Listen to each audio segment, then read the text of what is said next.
하는 것이 개인적일 수도 있고 이게 참 여러 사람들에게 공감 가지는 않을 수도 있어요.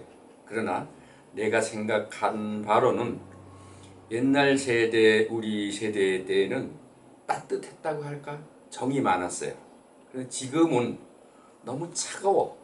인정도 없고 주변에 배려도 없고 오로지 나만 생각하는 그런 세대가 돼가지고 우리가 볼 때에는 좀 갑갑한 그런 심정을 가지고 있지요.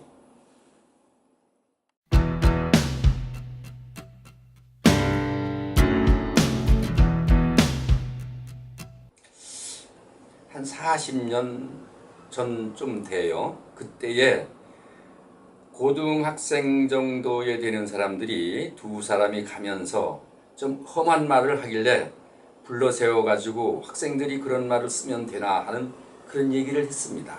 그랬더니 아저씨에게 한 얘기 아닌데요 하고 대꾸를 하더라고요. 그래서 내가 화가 확 나가지고 좀 흥분을 했어요. 그러니까 옆에 있던 학생이 아저씨 참으세요. 요즘 애들이 다 이렇습니다 하는 것이 40년 전이에요. 그러면 지금에는 더 말할 거 없이 참 아쉬워요.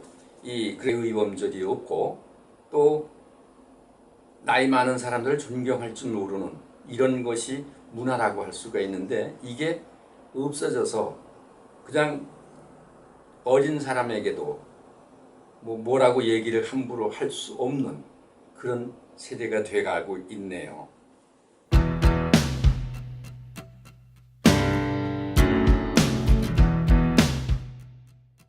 돌이켜 보면은 우리가 일본 사람들에게 정치를 다 뺏겼었죠. 그 주권을 다 뺏겼습니다. 그런데 우리나라 대한민국이 설 때에 우리 대한민국이 세워질 때에 일할 사람이 없다라는 핑계 대고 일본에서 일하던 사람들 그런 사람들을 그냥 다 채용했던 것이 우리나라에서는 제일 뼈 아픈 그 실책이라고 볼 수 있어요. 저는 그렇게 생각합니다.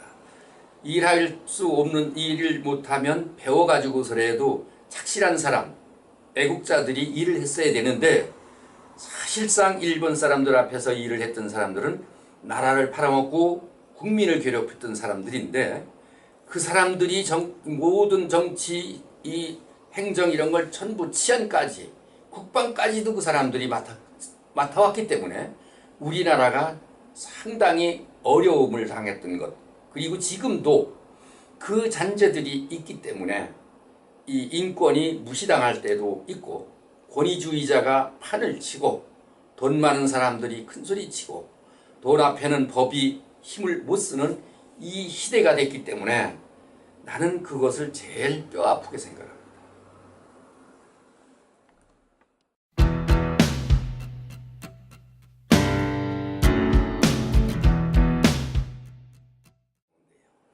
과거는 지나갔고 미래는 아직 안 왔습니다. 그렇다고 절망하고 미래가 없다라는 그런 지금만 있고 내일은 없다라는 그런 생각을 하고 살라는 건 아니에요. 내일은 오긴 오지만 어떻게 올 것인가는 아무도 모릅니다. 물론 노력하는 자에게 더 좋은 곳이 있고 노력하지 않은 것에 대해서는 아는 자는 또 나쁜 것이 오겠죠.